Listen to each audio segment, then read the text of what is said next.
I'm Claire Bennett, 31 years old, and the moment I realized my mother had never booked a room for me on our family trip, I was standing in the middle of a bright hotel lobby with my suitcase in one hand and every pair of eyes slowly turning in my direction. The woman at the front desk kept apologizing, tapping the keyboard again and again, like the reservation might magically appear if she searched hard enough. It didn't. My mother stood a few feet away, silent, pretending to be distracted by the ocean view through the glass. My sister, on the other hand, had no problem saying exactly what everyone was supposed to hear. She looked me up and down, smiled like she'd been waiting for this moment, and said a failure didn't deserve to travel with this family.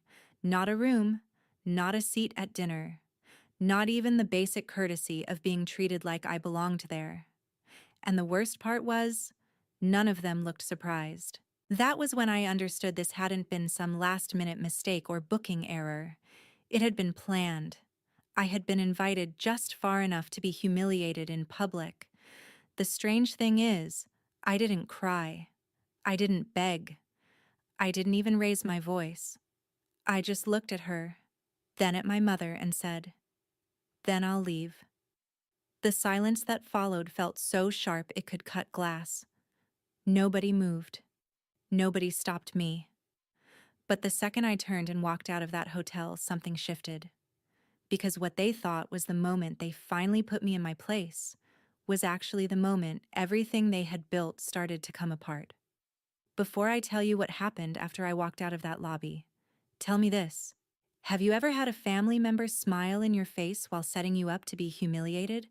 And if you have, where are you watching from today? I had seen the message 2 days earlier and almost ignored the knot it put in my stomach. My mother had sent a cheerful little confirmation text with the flight details, the resort address, and a note telling everyone to be downstairs by 6 for Thanksgiving dinner. But when I looked at the room list, I saw one room under my uncle's name, one under my mother's, and one under my sister and her husband's. Mine wasn't there. I stared at the screen for a full minute, then texted back, "I don't see my room." My mother replied 10 minutes later with, "The hotel is still sorting a few details. Just come." That was it. No explanation, no apology. Just come. A younger version of me would have pushed harder. A younger version of me still believed that if something felt off, asking the right question could fix it. But after years of being treated like the family disappointment, I had learned how they worked. They always stayed vague when they were hiding something ugly. Even then, I told myself there had to be a reasonable explanation. My uncle was the one paying for the trip. He had invited everyone. He believed in keeping the family together, even when the rest of us were barely pretending anymore. So I packed my suitcase, boarded my flight from Austin, and tried to convince myself I was overthinking it. The moment I stepped into that hotel lobby, though, I knew I wasn't. The front desk clerk looked confused before she looked embarrassed. She kept clicking through screens, lowering her voice, then glancing up at me with that careful expression people use when they know bad news is about to land. I could feel my mother nearby before I even turned and saw her. She was standing close enough to hear every word, but not close enough to be forced into helping me. Then my sister walked over from the pool bar, holding a drink and smiling like she had spent all morning waiting for the show to begin. She didn't even pretend there had been a misunderstanding. She said, "Yeah, we didn't book one for you." Then she laughed softly and added that a failure didn't deserve to travel with this family anyway. The word failure hit the air harder than I expected. Not because it was new. I had heard versions of it for years. I was the daughter who quit the respectable path, the sister who didn't marry well, the woman who lived in a small apartment and paid her bills one client invoice at a time instead of posting curated brunches and anniversary trips online. But hearing it there, in public, while my mother said nothing and strangers pretended not to listen, made something inside me go very still. That was the moment I stopped trying to understand them. I picked up my suitcase, looked at my mother, looked at my sister, and said, Then I'll leave. My sister's smile flickered for the first time. Maybe she had expected tears. Maybe she had expected me to beg for a room or accuse her in front of everyone. Instead, I gave her something colder. I gave her nothing. I turned and walked out through the glass doors into the warm Florida air, and behind me, the lobby went silent in a way that felt almost holy. What I didn't know yet was that someone else had heard every word from the second-floor balcony above us, and by the time I reached the curb, the real Thanksgiving story had already begun. I booked a ride to the airport before I even reached the driveway. Holiday flights were ridiculously expensive, but I didn't care. My peace had already cost me more than a plane ticket over the years. I sat on a bench near the entrance, suitcase by my legs, phone in my hand, and watched families step out of black SUVs wearing soft resort clothes and easy smiles. Everybody looked like they belonged somewhere. That used to hurt me more than I ever admitted. Not that day. That day I felt strangely clear, like humiliation had burned the fog off everything. My phone buzzed just as my driver pulled up on the app. It was my uncle. I almost didn't answer, not because I didn't love him, but because I was suddenly too tired to explain myself to anyone. Still, I picked up. "Claire, where are you?" he asked. His voice was calm, but there was something underneath it that made me sit straighter. "I'm outside." "I'm heading back to the airport," I said. There was a brief pause. Then he said, "Stay where you are." I saw what happened. I looked up at the hotel instinctively, my eyes tracking the balconies and polished railings above the lobby windows. He had been upstairs on a business call, he told me later, wrapping it up before coming down to meet everyone for lunch. From there, he had seen me at the desk, seen my mother standing back, seen my sister approach, and heard enough of the conversation to know this wasn't some clerical mistake.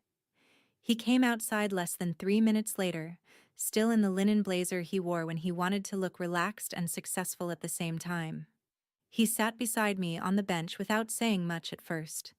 He didn't ask if I was okay in that soft, useless way people often do when they want credit for caring. He asked one thing. "Tell me exactly what she said." So I told him. Every word. I didn't dramatize it. I didn't cry. I didn't edit my mother's silence into something kinder than it had been. When I finished, he looked out at the road for a long moment and exhaled slowly.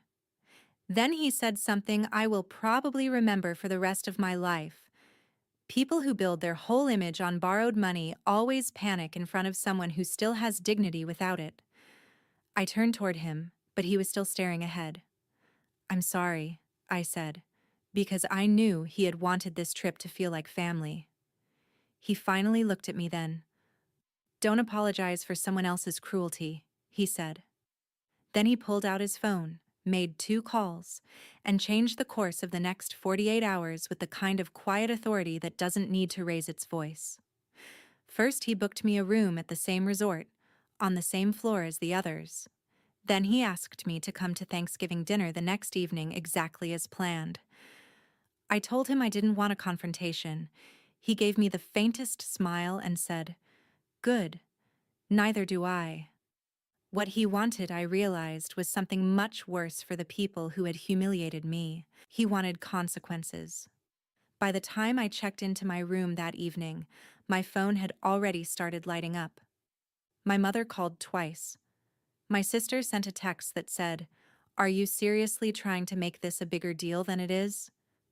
I stared at that sentence for a while, then locked my phone and set it face down on the nightstand. Across the hall, my family was probably still telling themselves the same old story, that I was too sensitive, too dramatic, too unfinished to matter. The next night, they were going to learn what happened when the person they dismissed stopped trying to earn a place at their table. Thanksgiving dinner was held in one of the resort's private dining rooms overlooking the water, the kind of place built for expensive family photos and fake gratitude. Long candles flickered down the center of the table. Crystal glasses caught the light. There were folded place cards, polished silver, and a pianist somewhere in the background making everything feel even more staged. My sister arrived dressed like she was headed to a magazine shoot. Her husband looked tense in that polished way men do when they know something is wrong, but still hope money will handle it. My mother greeted me with a stiff nod, the kind you might give a coworker you didn't like, but couldn't openly insult in public. No one mentioned the lobby. No one apologized. They acted as if the entire thing had simply dissolved because I had shown up anyway. I almost admired the audacity. Dinner moved along under a layer of fake normal. Wine was poured. Small talk floated around the table. My sister complimented the appetizers too loudly. My mother asked my uncle whether he had seen a certain oceanfront property nearby, already slipping back into the tone she used whenever she wanted to sound like a woman living a bigger life than the one she could actually afford. Then, right after the main course was served, my uncle set down his fork, dabbed the corner of his mouth with his napkin, and stood. He didn't tap his glass. He didn't ask for attention. He simply rose to his feet and the room changed around him. I have supported this family for a long time, he said, his voice calm and level. Longer than most of you will ever admit out loud. My sister froze with one hand around her wine glass. My mother's expression shifted almost imperceptibly. I stayed still. He continued. I paid for this trip because I believed the least we owed each other was basic decency.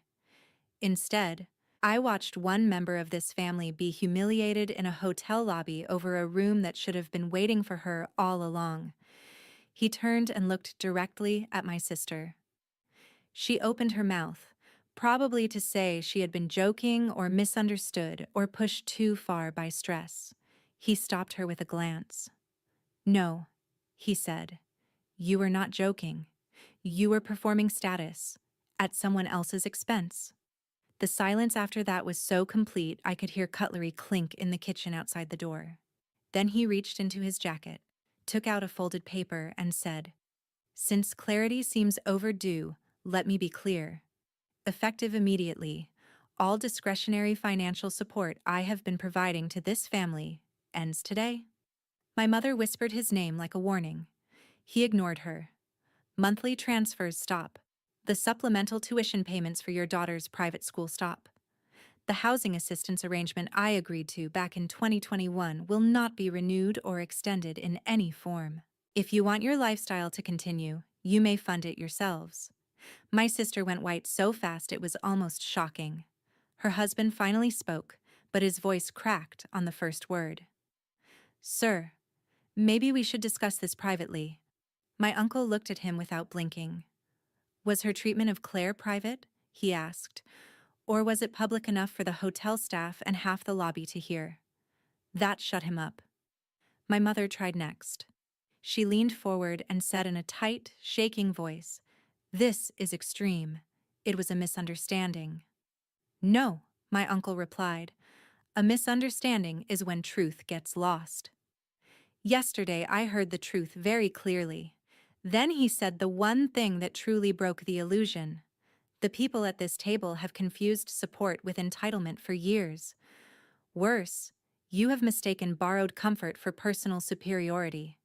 You looked down on the only person here who knows how to stand on her own feet. My sister started crying then, but not in a way that made anyone feel sorry for her. It was the panicked crying of someone watching the floor disappear under a life she thought was permanent. Her husband was staring down at his plate, like numbers were already racing through his head. My mother looked older in that moment than I had ever seen her. As for me, I didn't smile. I didn't gloat. I just sat there and felt something I hadn't felt around my family in years. I felt untouchable. My uncle folded the paper, put it back in his pocket, and sat down. Then he lifted his glass and said, Happy Thanksgiving. Nobody touched dessert. The first call came the next morning before I had even finished my coffee. It was my mother. I let it ring out, and she called again. Then my sister called. Then her husband. By noon, I had 11 missed calls and 6 texts, all of them circling the same message in different forms. Fix this. Talk to him. Tell him he overreacted. My sister's version was the most revealing. She texted, "I cannot believe you sat there and let him do that to us."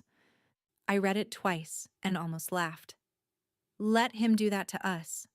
Not, "I can't believe I said what I said." Not, "I'm sorry for humiliating you."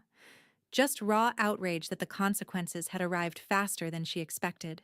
By the time I flew back to Austin the next day, the full shape of the damage had started to surface. My uncle had never been a man who made empty threats. The monthly money stopped. The extra tuition payments stopped.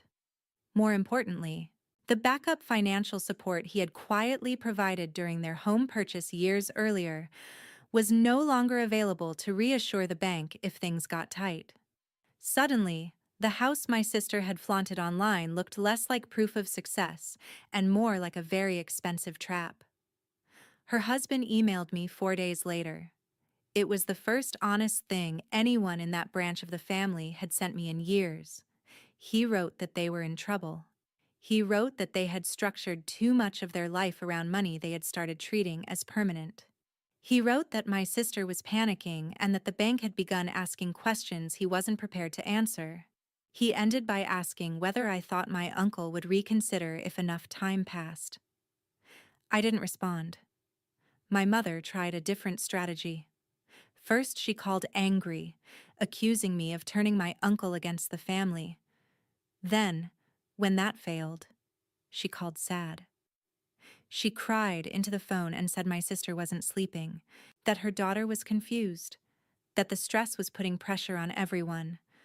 Listening to her was like hearing someone describe a house fire while refusing to mention the match. Finally, I said, "I didn't do this."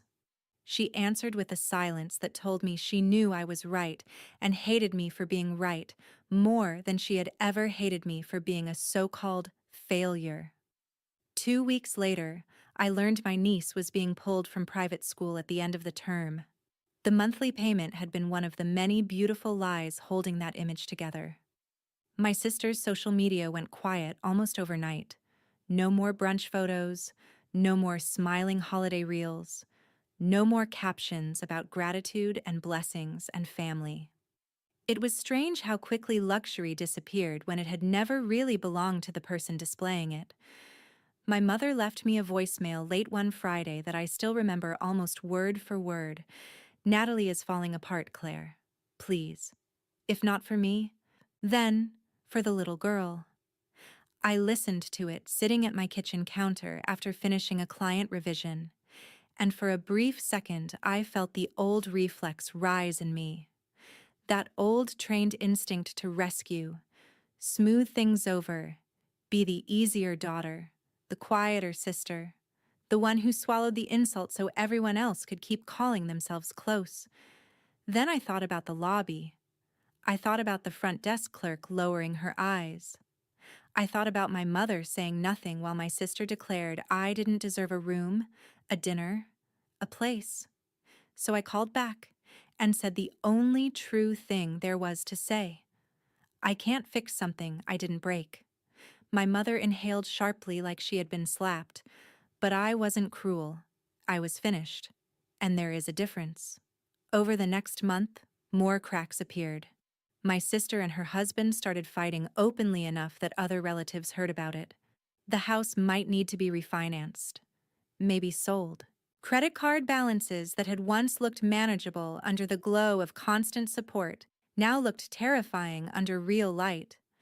Every update that reached me carried the same bitter lesson. It had never been wealth. It had been theater. And the audience had finally gone home. Winter in Austin is mild enough that you can forget other parts of the country are freezing, but that year I felt the season anyway. Not in the weather, in the clarity. While my family was scrambling to explain their lives to creditors, schools, and each other, mine kept moving forward in the quiet, almost boring way stable lives usually do.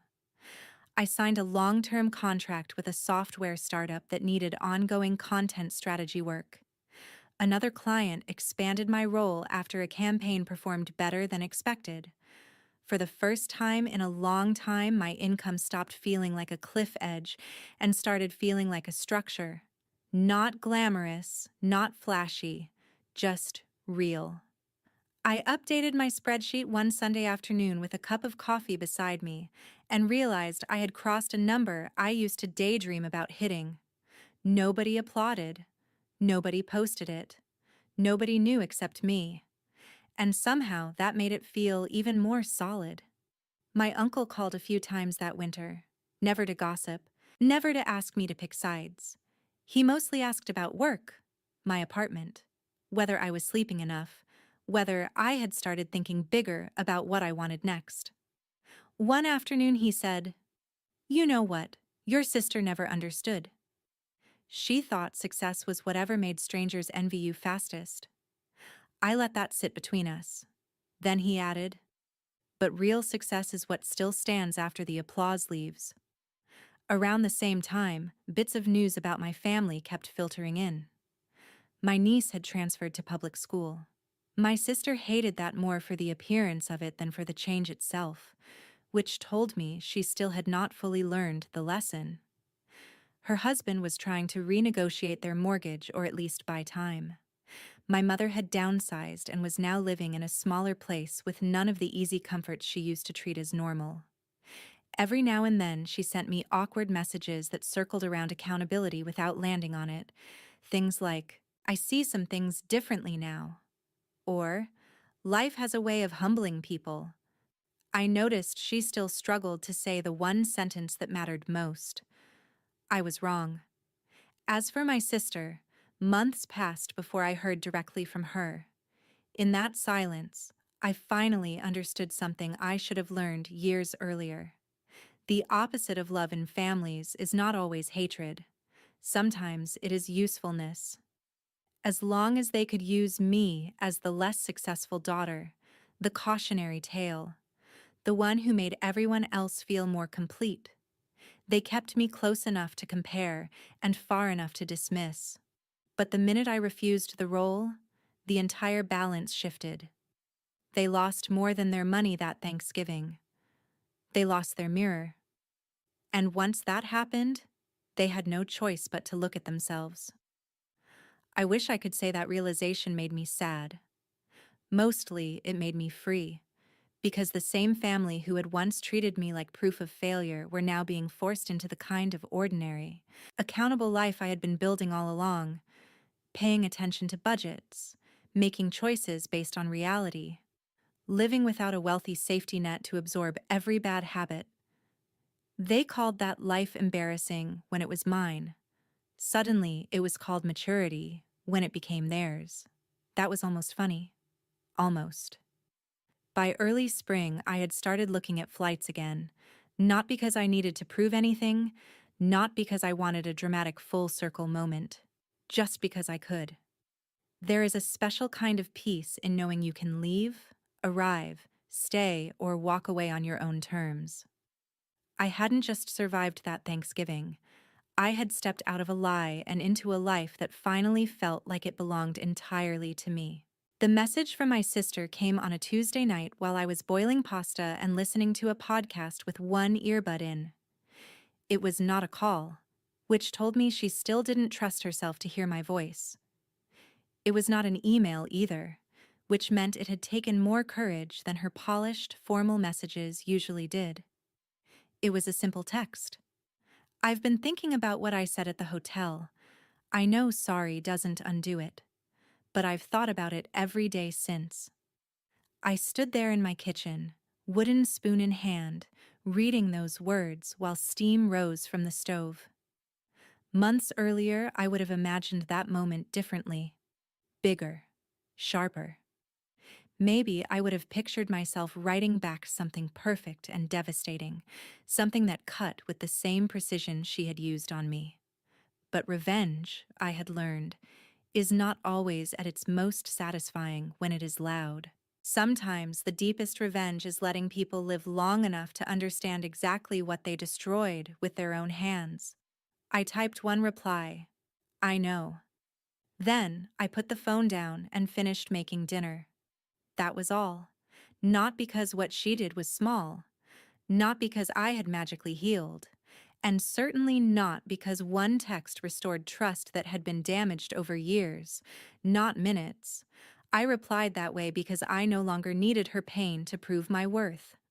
She had already lost the stage she used to stand on. The life she bragged about had cracked. The image she weaponized against me had collapsed. And I was still here, in my apartment, in my own peace, cooking my own dinner, paying my own way, building something no one could take credit for and no one could yank out from under me. That was enough. Family relationships do not repair themselves because one person finally says sorry after consequences arrive. Real repair is slower than that.